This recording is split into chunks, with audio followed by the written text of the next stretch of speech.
Mythics, how are we all? Yes, it is another Saturday. It is another 10 o'clock AM UK time. Only 2 minutes late, that's getting better. How is everybody? My name is Ken Boyd, but you probably already know that because you've been watching the Edra Tales Twitch channel. And if you haven't, well, you know that now because I've just told you. Good morning, Martha. Good morning, Martha. How are you? You feeling all right? Did you get a good night's sleep? That's what we like to hear. That everybody sleeps well and they don't dream of spiders. Yes, I did look at that video. Good morning, Sally. Good morning, Sally. I did look at that video, Martha, that you sent me regarding, did you have a after nightmare and it's snowing? Oh, okay. Are the two combined? Must be difficult living in a country that just snows all the time. But I guess you're all geared up for it, because you would be, wouldn't you? You'd have developed cars that have chains on them. You know, you'd kind of have a better infrastructure. Whereas the UK, we do get snow, and yet everything seems to stand still. But we don't get it enough to warrant us having, you know, like a spare set of tyres that we can just put onto our car for the snow. Yeah, so, what was I saying? Can't remember now. Yes, Martha, I did get that video that you sent me, very kind of you, thank you, about making your own Tavin games, which was quite interesting.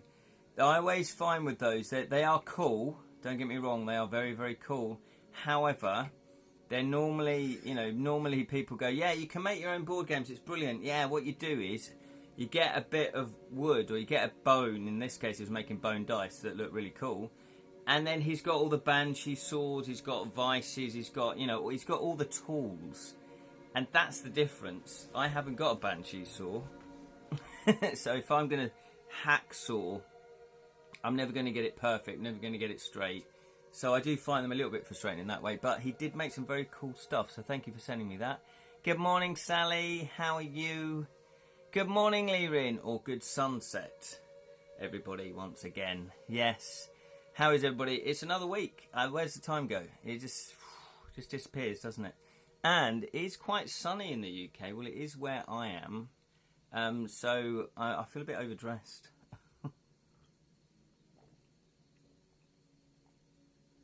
So I need a bit of refreshment. But don't worry, I will not be removing items of clothing. As you can see, Gocklesnook is back. He had a little adventure. He went off he did his dungeon crawl. He does like splunking. And if Jan was here, I'm sure there'd be a suitable pun coming in. Yes, he does like Skeldrake scratchings, absolutely. Yes, he went off to the Skull Caves, which is on the coastline of Estrian. And yeah, he had a wonderful time. He had a wonderful time. Touch and go at times, but you know, that's the perils of dungeon crawling, isn't it? And also he visited Martha on the way there. Just paid our respects to the Lin family ancestors with our relatives in central Taiwan. Oh, fantastic. And had a rather original lunch that included flame-grilled ostrich. Wow. Wow, why not? They did try to put ostrich as a meat in the UK in the 90s, was it? Because you got farmers looking to diversify, and so they started farming ostriches. Didn't last very long. We're very, very traditional in this country. Yeah, was it nice? Did it taste like chicken? Probably tasted like chicken. It's all the flavourings, isn't it, that makes things taste nice. All the flavourings. So what have I been up to? What have you been up to? Let me know what you've been up to. I have finally got my A in gear. Got to say the English breakfast is amazing. Oh, yes, it is. I was going to take credit for it then. I was like, oh, thank you, Martha. It is. You know, you got to have your mushrooms, your sausages, your bacon, your egg. Normally fried. Some people like it poached or scrambled. Normally fried. I like it sunny side up or double sunny. I don't know, where you flip it on the other side as well. And also baked beans, bit of toast, 2 slices of toast normally, cup of tea. And nowadays, nowadays, a little bit of, I think it's an American import, some hash browns. That was, when I was a kid, hash browns weren't on the menu, but now they are. I like them. I approve. So yeah, good classic English breakfast, especially after a hangover. Not that I get hangovers much these days. Well, I never used to get them anyway, because cider, like I drink, doesn't really give me a hangover. But yeah, apparently it's good for a hangover. So, I have finally got my A in gear. This is Rich's original artwork for the Magical Objects deck. Yeah, so this is the magics of computing. So Rich scanned these in and then he coloured them in. And we did offer them as a reward on certain tier levels on Kickstarter. So, for example, the Clockwork Orange, the Clockwork Monkey. There's some really cool illustrations here. What else have we got? Oh, I can't find them all now. But anyway, there is some that have gone. We've got... Oh, hopefully they're still here. Oh, there it is. There it is. The Cursed Quill. The Cursed Quill. Got to be very careful with these, obviously. Oh, and do you know what? Pretty much all my... Not all of them, but a lot of my favourites people have selected. And I was like, no. Wouldn't mind having that for myself. And what was the other one? I can't remember what the other one. Somebody else. Oh, I can't remember what it was. I think it was... Oh, that was it. Yeah. The Runes of Dread. So, let me put those down carefully. So, somebody selected the Runes of Dread, which look fantastic. Oh, and bacon, yes. Might get a bad one here. My version is baked beans, toast, egg, sunny side up, and fries, or chips as we call them here in the UK. But thick chips, proper chips. None of your little skinny French fries that Americans do. Or crinkle cut chips. Oh my! Ostrich meat is best described as thus: it have a gentle juiciness of chicken. There you go. Yet graced with the satisfying chewiness of medium roast steak. A muscle taste, befitting an animal that can run as fast as a motorcycle and down a lion in one kick. Wow. Wow.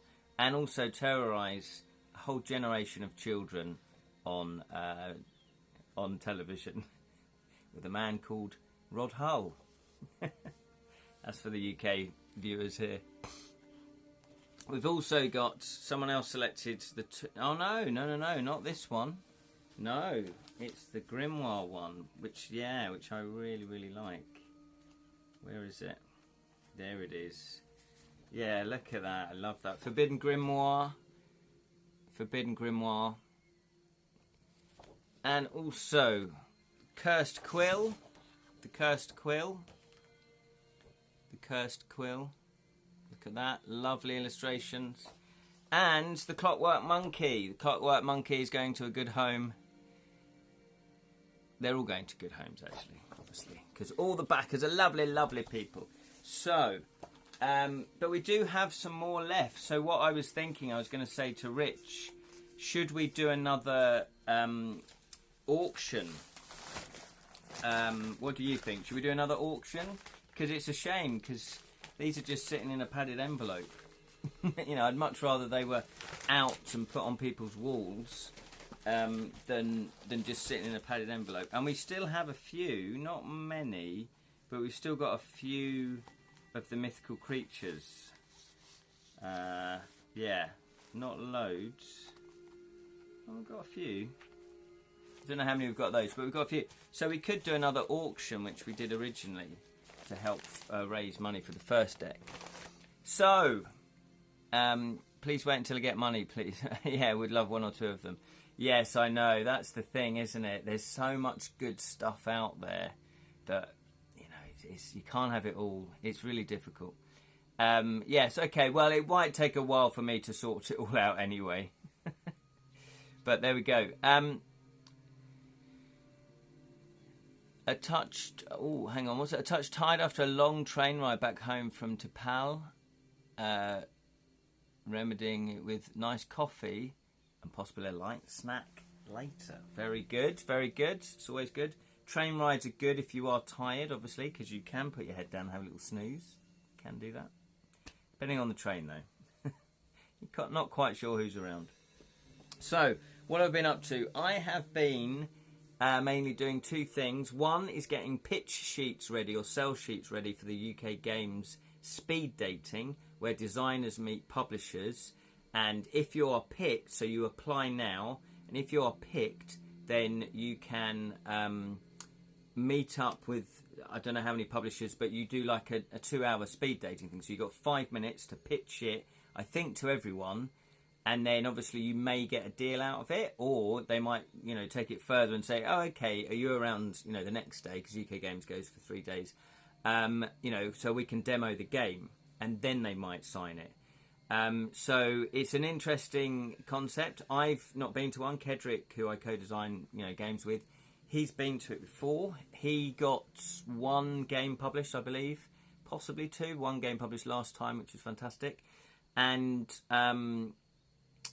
so it's worth doing. So I'm going to be taking my Those People card game that I've been developing, and latest news, yes, we play tested it last week. After the live stream, I did my murder mystery and we stay over. So I just said to the other actors, look, because we just meet up for a drink in someone's room. Do you want to play test a game that I'm developing? And it was really interesting because 2 of them, there's 4 of us, so 2 of them, were up for it. One of them was a bit reluctant because it was getting a bit late. It was like 10 to 12. So she was like, well, I'm not really sure. And she goes, how long will it take? And I said, well, look, we can just do it 10 minutes if you want. I just kind of need to know the flow of it. So she went, all right then. And then what was really cool is we started playing it. She got really into it. And then we just played for like half an hour, 40 minutes, it felt like, like a full game. So I thought, and she didn't really realise the time had passed. So she really enjoyed it. They really enjoyed it, which I thought was really good. There was a bit of feedback where it was to do with because as I've explained before, there's a Those People card, a Deserve cards, However cards, and Swear cards. And the object of the game is to create a sentence and be the funniest one, basically, or the most dramatic one, or the most, poignant one. And the ranter actually then chooses who's won. So basically, the swear, I put that you have to say it after those. So it'd be those bleep people who think they don't have to indicate on the road. Yeah.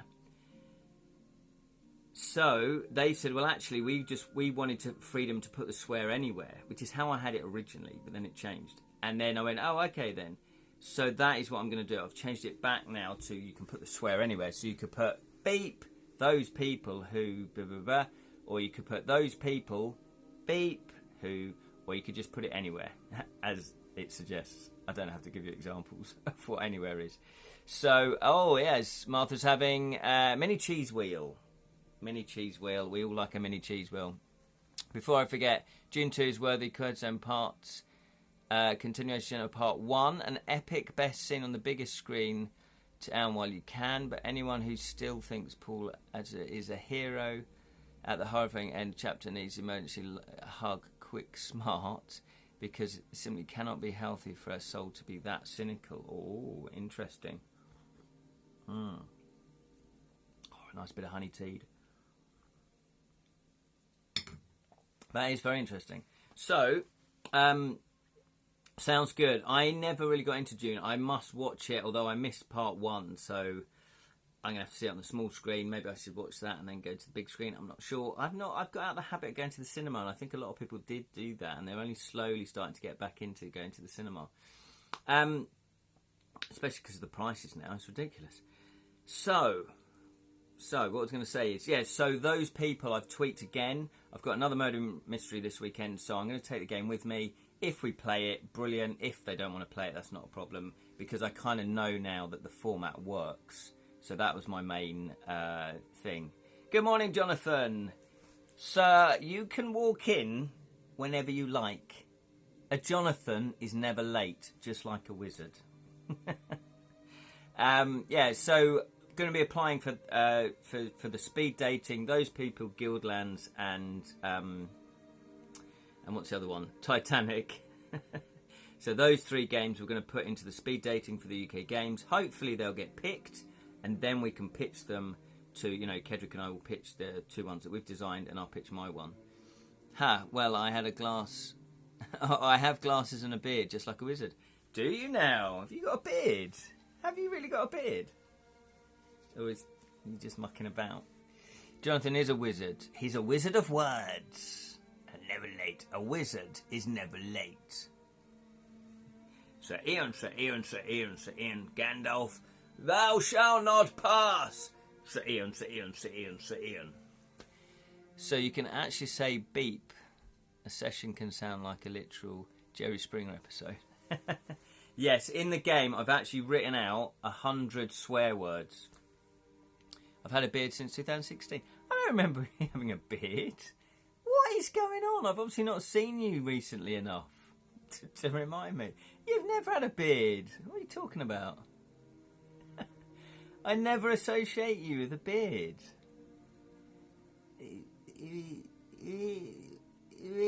That's how bad my memory is. Yes, so in the game you can actually put a swear in. I've you know, because it's fun. It's an adult game. It's like Cards Against Humanity, basically. It's a party game. So who knows? Hopefully it'll get signed. We don't know. I don't know. You don't know. Hopefully we'll know. The other thing that I've been working on is a game book. I've been working on my game book, which I have decided to go back to a different title called To Kill a Thief. To Kill a Thief. We did decide that the one that I was very keen on, A Fistful of Flesh, sounded a little pornographic.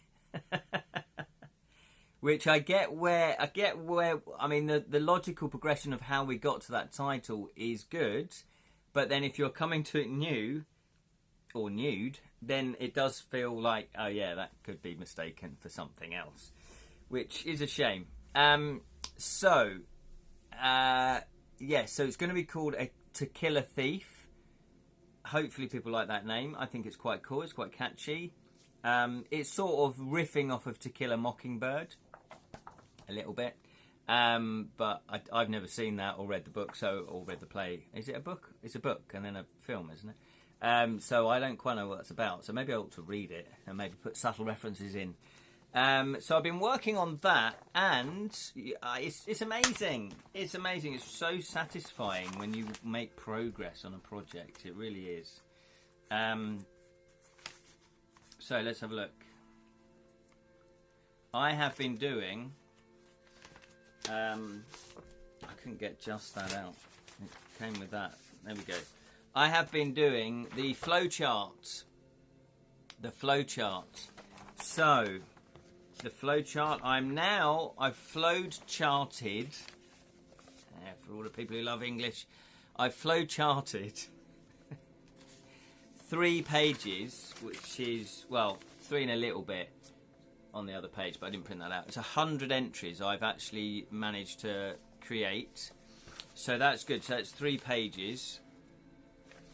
And yeah, I've done them on A3, so they kind of all fit in, but I've shrunk it down, so that's cool. So I might actually print them out on A3 when I go to write them properly, write the entries. It has an Agatha Christie sympathetic murder ring to it. Yeah, To Kill a Thief.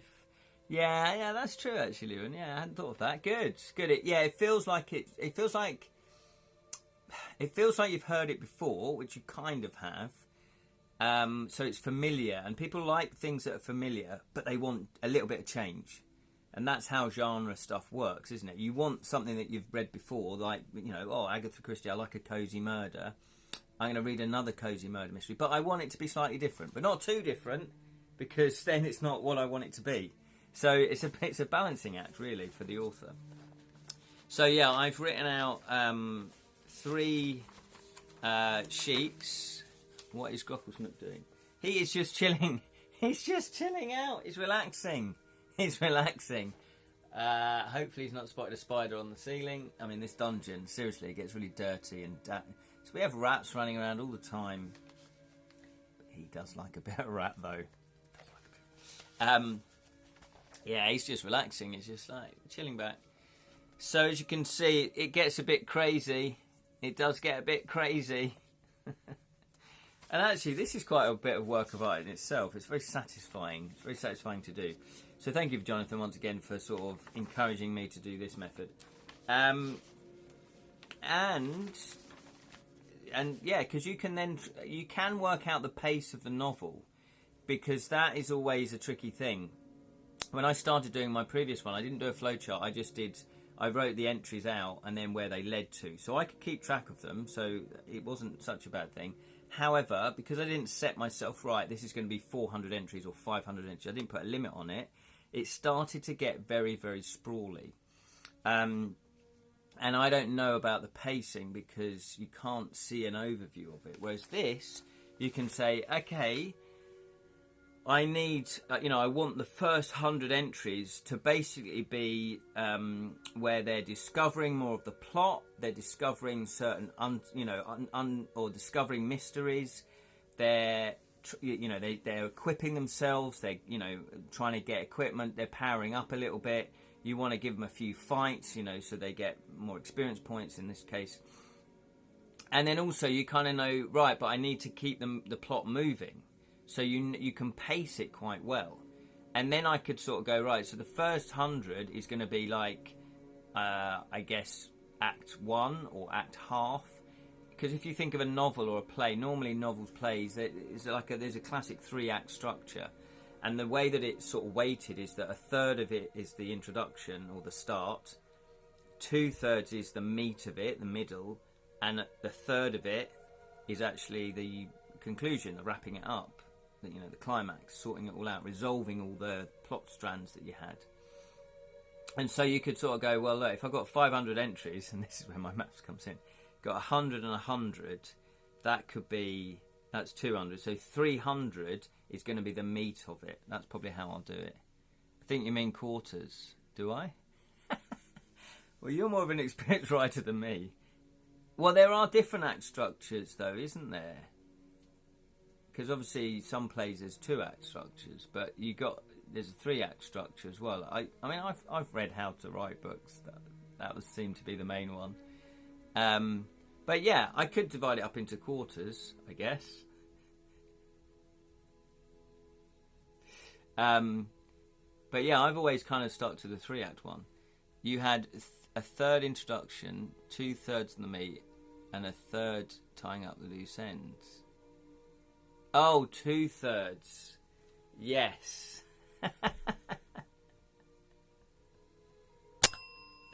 That's why you're the mathematician. Yeah. Yes, the second third. Why is it so complicated? What I'm trying to say is, yeah, I guess I hadn't put it like that. Okay, the weight of them. So there's 3 acts, but the middle one is always bigger because that's the meat of the action. That's where you get it. I'm not making that up, Jonathan, am I? So because you want to get into the action quite quickly, so you want that to be a short one. Then you want the whole story and everything to be the meat of it, so it's the longest bit, and then the last 1/5 is the last 1/8 is the same. Well, or maybe shorter, but you kind of want to wrap it up quickly because once everything starts getting concluded, you don't want to hang around. You look at Star Wars; that's very well structured. That is. No maths, please, early in the morning. Yeah, exactly. Want to try out bone dice? You're making bone dice. Nice one, Martha. Martha's making bone dice. Because he used a cow bone. The guy on YouTube. There's a guy on YouTube that made bone dice that Martha sent me the video. That he gives to his dog to eat. Yeah, so, yeah, here we go. Jonathan's book. I generally use 3-act structure for a game book. Definitely for my Alan Conte books, which are only 300 sections long. Yeah, 300 sections. Whew. Whew. Whew. Yeah, so you would do 100, 100, 100. So you would do like 75, 75. You do 75, whatever the middle bit is, and 75. Is that roughly? Yes, I have cow bones. My dad has the power tools. Oh, it doesn't let me use them yet. Oh, okay, so you've got sort of everything that you need to make the bone dice then. That'd be fantastic. Or get your dad's help to do them then. Yeah, so anyway, I'm going to do like 100, 150, 150 at the end, and then the most, what's that, 300, 4, 5. Yeah, so then that's 200 in the middle. Yeah, 150, 100. It's going to be roughly that. So what I'm saying is it's good to keep a track on the structure of it, because you know by, sort of 100, 120, if I'm doing 500, that I need to get them to this point. So it's very good. It's very good. Now, I am also,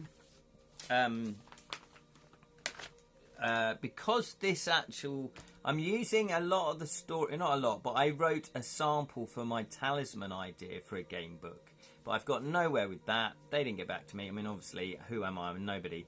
So I've decided to convert what I'd written to this game book. So I've adapted certain things from my talisman rules, if you like, but added my mechanics from my original game book. I'm going to start making costume dice. Oh, yeah, custom dice for a mould. Yeah, trying to make them light blue. Fantastic. And white, like the background in Edra Tales. Oh, fantastic. Yeah, that's cool. I like the sound of that. Yeah, they do sound cool. So I've sort of got, but then I've really tried to think about the character that you're playing as well. So it's called To Kill a Thief. Yes, you've guessed it. You're playing a thief, and I'm starting to think: is this too complicated for a game book? Like, why do I always do this to myself? I think it's because of my board game head has come into it now as well. And also, having adapted Talisman to a game book, I kind of may have left in too many of the game components into it, so it's quite complicated. So let me know what you think, basically, if you don't mind. I've got here that you're a thief, and you're always seeking out opportunities to gain gold and valuable objects. You have no qualms in taking from the rich, the poor, or even your own family, as long as you take. And you had your fair share of encounters with the law. Your thieving skills have stood you well, and are too long in the tooth to change profession. After all, it's all about sharing the wealth, right? So, I thought I'd put alignment into this. Is this a good mechanic? I quite like this. So, a role-playing mechanic. So, alignments. Because in Talisman, they have alignments as well. So, and I'm going to put each alignment, if it works, so each book, you're going to be playing a different kind of profession. So one might be a wizard, one might be a whatever, you know. And the alignments are going to be specific to that, or are they? Maybe they are, maybe they're not. I don't know. But anyway, I've got true. This is where you prefer to allow goodness into your heart as much as possible. Honest. You like to help others, especially those in need, and especially if it benefits you too. Neutral. You have the ability to assess each situation on its own merit and act accordingly. Shady. You can ignore any moral dilemmas that come your way if you choose. Corrupt. You can't help but take the dark path and embrace all that is evil. And then I've put your starting alignment is shady. This may change during the course of your adventure. Because in Talisman, obviously, you change your adventure. And what that means is that certain things are closed to you and certain things are open to you. So if your alignment is shady, it might say, you know, the orb of truth. And it says only, only if you are of true alignment can you use this object. Yeah. So obviously, if you're shady, you can't use the object. So you'd have to leave it behind. So I don't know how confusing that's going to be, or how difficult that is going to be to put into a game book. Okay, Jonathan here, the master storyteller of game books. I like the sound of alignments. If you had a mechanic to see if someone agreed to help you, the dice roll could have bonuses or penalties applied depending on whether the person was of the same alignment or an opposite of that scale. Yeah, see, I don't quite know how to fit it in yet. I just thought, oh, that's really cool. I don't think I've seen alignments in other game books. Okay, yeah, so let me read that again. So, you had to get to see if someone would agree to help you. Yeah, so,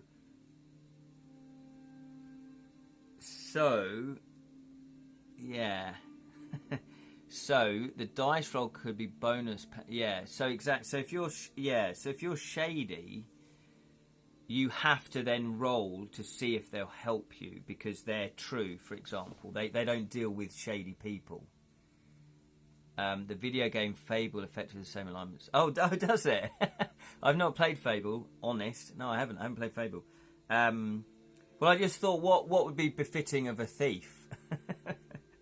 So it's like, well, and of course you've got to have, it's basically the scale of good to evil, isn't it? That's, that is how alignments work.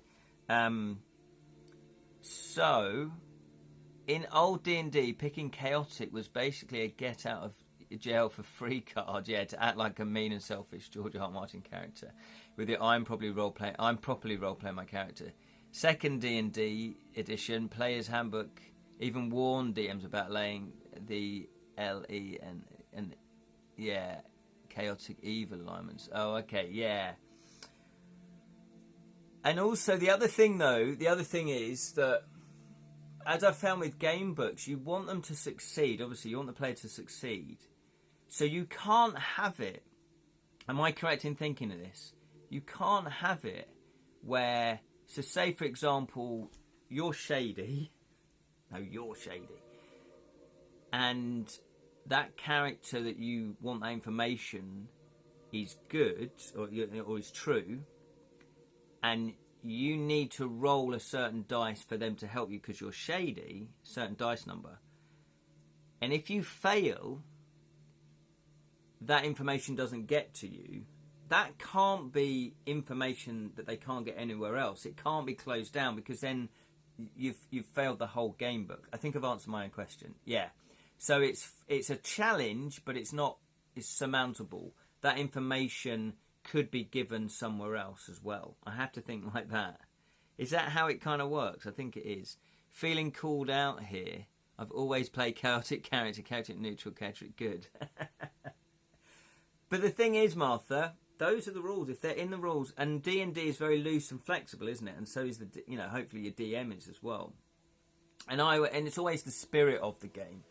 The way I approach games and game design is to do with let the players do it because it's more fun. Put a challenge in the way, yes, but ultimately you want them to succeed. That's kind of how I would see it. So, yeah, okay, that's good. Well, that's good because alignments. But the funny thing about it was I started writing the entries and then I thought, oh, I've not finished finessing the mechanics.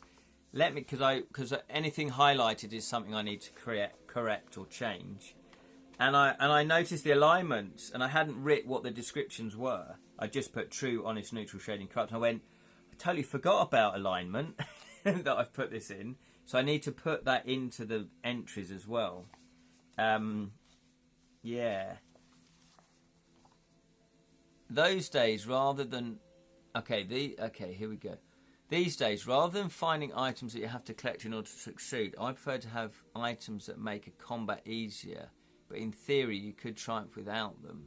The same would apply to what you're saying. Yes, I do lean towards that as well, because I want the characters to succeed. I want the reader to succeed. So I'm a little bit more leaning towards that. So yeah, exactly. Okay, yeah. So you would,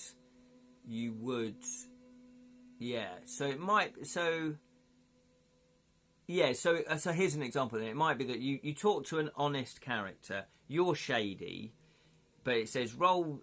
I'm using a D12 system, so it'd be like roll the D12, and then however I'm going to work it out, and you pass. Yes, you succeed, and then that honest character tells you the information as if you were honest yourself.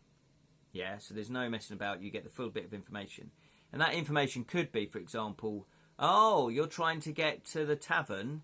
you want to go through the shortcut. You'll miss out. There's a dangerous area of the city. I'll tell you a shortcut. Whereas so that's one bit of information that's not crucial, because if you fail that shady test and it says, unfortunately, so-and-so is a bit suspicious of you, and then doesn't tell you the information, you can still go the long route into the dangerous path to get to the tavern. It's just that you might get beaten up, you might get your gold stolen, that might happen. But you're ultimately not missing out on anything, because there's 2 ways to get to the tavern. Does that make sense? So if you were honest, and a character wanted to help you, oh look, yeah, go to the shortcut because you won't get mugged. Does that make sense? Yeah, I think we've done it. I think that's how it works. I've not done this yet, but you could also apply difficulty settings in game books. Yeah, I know. I was kind of going to have that. And I thought that's blowing my mind, because I've never written a full game book yet, so I'm just trying to do it. And the more ideas I have, the more complex it gets, and the more I have to feed it all in. So it's really difficult.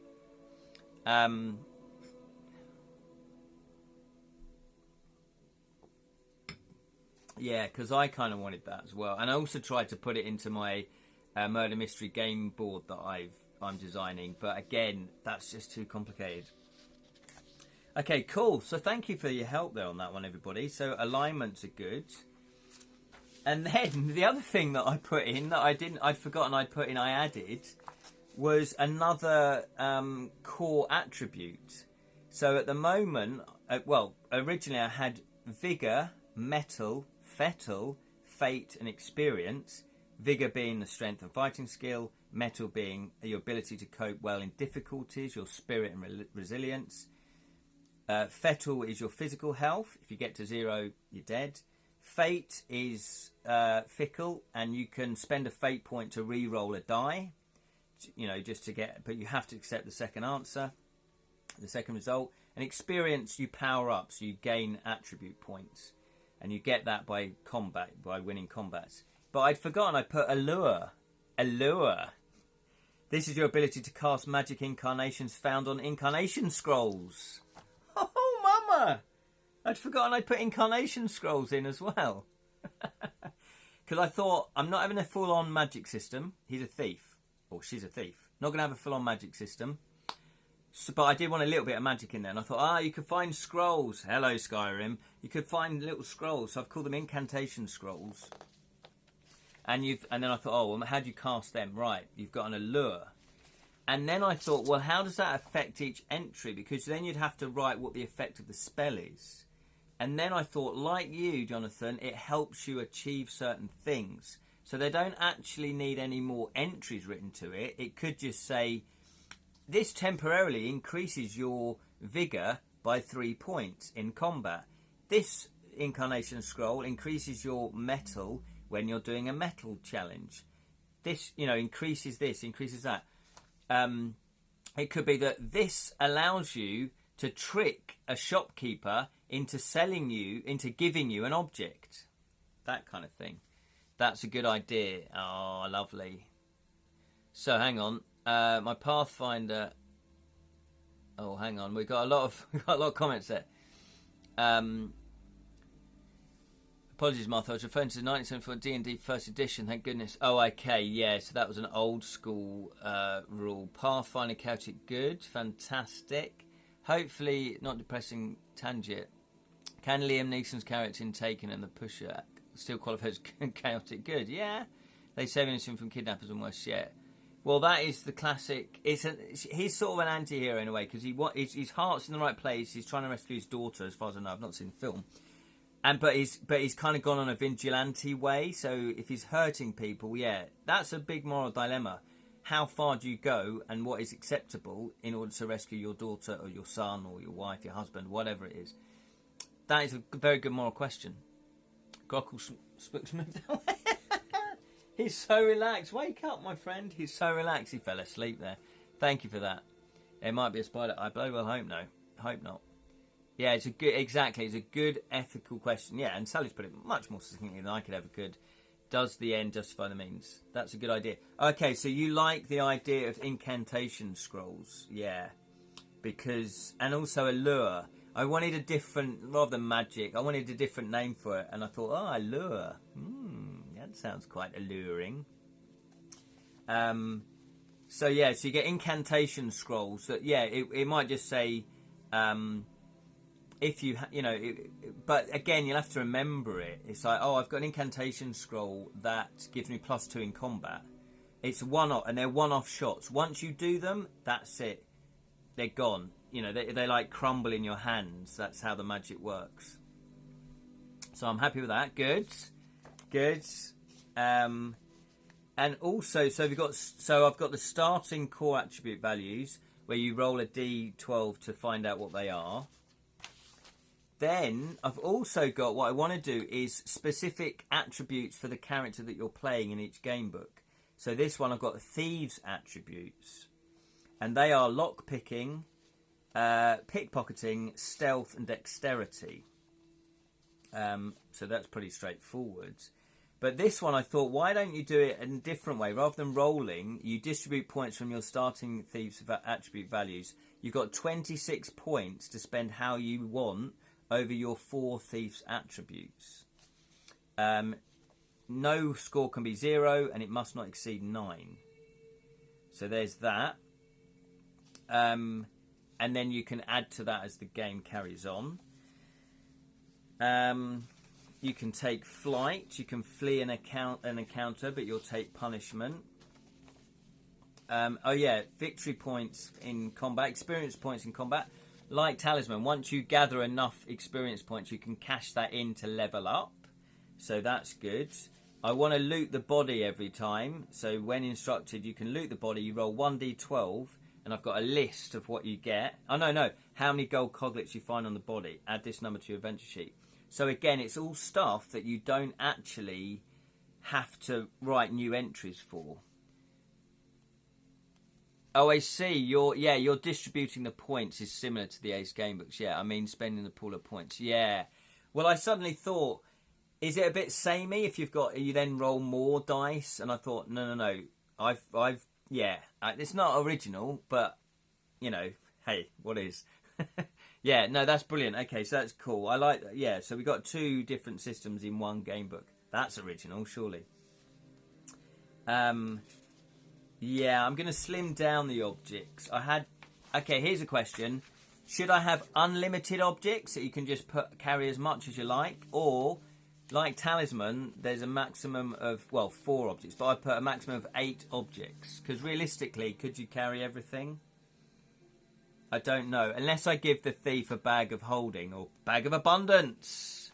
Bag of abundance, and you can just hold everything. Shall I do that? I think it's it takes away an element of randomness. Yeah, exactly. Yeah, distributing them like that. Yeah. What's the time? 10:45. I do have to be quite sharp because I've got a hire car that I've hired because my car broke down. I need a new engine. I always theorise kept heroes of Ian Livingstone's books must all possess super strength, considering heroes can all carry horse, cart, equipment, their backpacks without an actual horse cart. Yeah, absolutely. So what do you reckon then? Should I have a limit on objects? Maybe I should, maybe to explain it, because again, it's another thing that people have to track. So maybe I just give them, maybe make a note of that. Or give them a bag of abundance.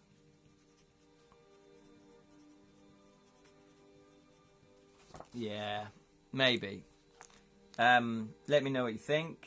And then, then I've got a sleeping system. Every now and again it'll say you need to sleep.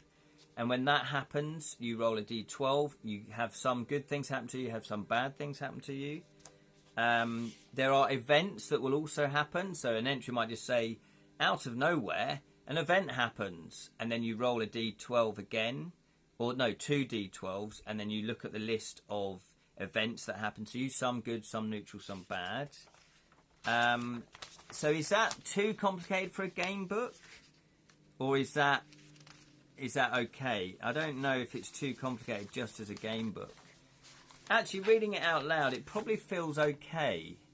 Because I was then thinking, oh, well, look, if you've got to keep track of your objects, you know, maybe it's best to do it like a game and you have cards. Like we do House of Danger. Yeah, where there's cards and objects. Imagine meeting a muscle-bound barbarian pulling a cart full of stuff. That would be fun encounter. Yeah, exactly. That could be quite a little tease, couldn't it, to Fighting Fantasy? You could go on a mission to steal the bag, and if you fail, you get jail time for it. Yeah, that's a good idea. Jackpot. The barbarian is a hungry kleptomaniac who just returned from a failed run on Fight Top Mountain. Exactly. So, oh, no. But I've got all this stuff to sell. Maybe I'll just go and sell it. See, this is the thing. You want the mechanics, but you also want it to be as realistic as possible, you know, sort of within the game.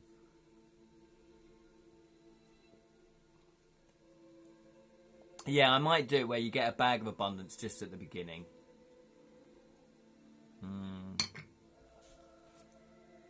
But maybe... Yeah, no, you want it as least... Yeah.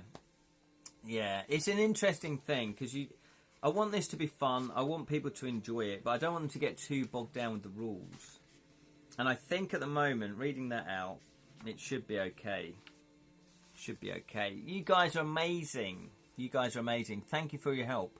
It really does make a difference. So, that is what I've decided to do. I've been working on that. Talisman elegantly simulates a character sheet without paper or maths. Yeah. It's 4 card max unless you stick another 4 follow system. Yeah, well that's the thing. I do find it easier if you've got cards and character sheets and tokens to keep track of everything. So like I said before, maybe I write this. You can do 2. I can do 2. I'm going to do this. What I'll do is I'll write it as a game book, and then you've got all the stuff in the book.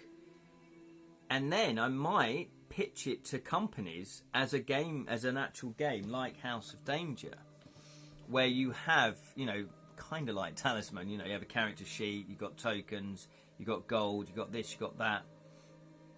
And so it's a solo adventure game book. Because there are players that like just playing, you know, there are gamers that just like playing solo games. So that's interesting. Or you could then do it as a cooperative. But you'd have to, it'd be interesting, because there was the Fighting Fantasy did that, didn't they? There's a game book out there now. Is it Warlock of Fight Top Mountain? I can't remember now, but they've done it as a game, you know, as a board game. So there we are. So I hate to shut this a little bit short, because we've been, you know, it's a lovely conversation.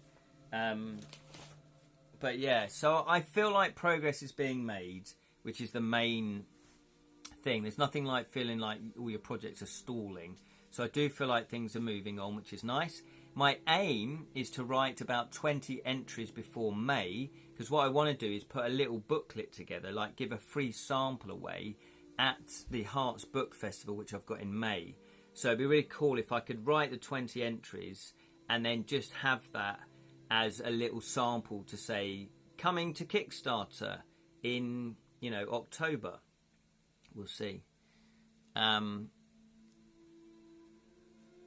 Leaving's put here, postscript, hey, here's the name for a cart dragging barbarian for your next book. Potjack. Potjack. Was it? Jackpot. No, Pot. Bing Pot. Bing Pot from Brooklyn Nine-Nine. Bing Pot. Jonathan's put here, I like the idea of having everything you need in the book on the whole. Okay, but I've also thought it'd be fun to do a game book with loads of items like cards, maps. Yeah, exactly. That help you play it. I think I'm going to try and do both. But I think you're right, Jonathan. Do it as a book, then kickstart the book. That's a very simple Kickstarter then, isn't it? Whereas if I try to get too ambitious too soon, it could all go spectacularly wrong. However, I could then work on the game version of it and then pitch it to companies to see what they think of it. Yeah. You look nice and shiny after a shower, Grocklesnook, little buddy. Yeah, exactly. Look at him. He's lovely. He's lovely. The Adventures of Grocklesnook. Maybe that's a game book.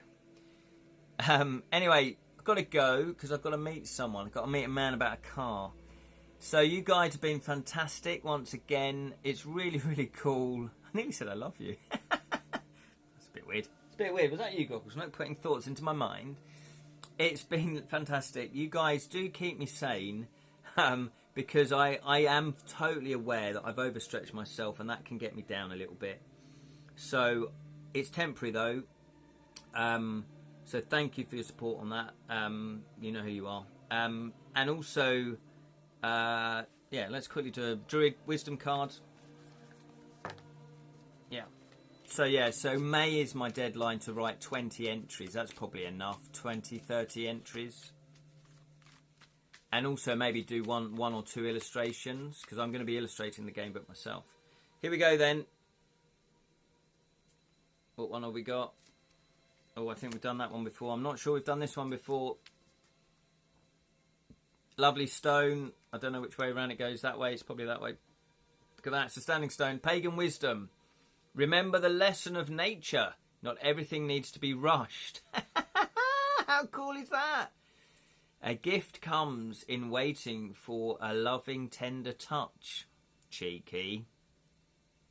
Carry rose quartz for respect and love. There we go. So, not everything needs to be rushed. Yeah. Thank you so much. It is lovely to see you all again. Thank you so much, Lyrian. Thank you, Martha. Thank you, Jonathan. Thank you, Sally. Thank you to anyone else that I've missed out. I really, really am sorry, but I think that's everybody that commented. Yes, have a lovely weekend, everybody. And if you have watched and you haven't commented, please do so if you want to, obviously. And in order to do so, you do need to click the follow button. That means you can comment on any live stream that I do. Next live stream is Wednesday, 6:30 p.m. UK time. It is the House of Danger. The House of Danger. It's a fantastic... I'm really enjoying this. We're on chapter 3 of 5 chapters. So, we will see you there, hopefully. Have a lovely weekend, everybody. And may magic be with you always. Yep. Bye, Grocklesnook. He's saying goodbye as well.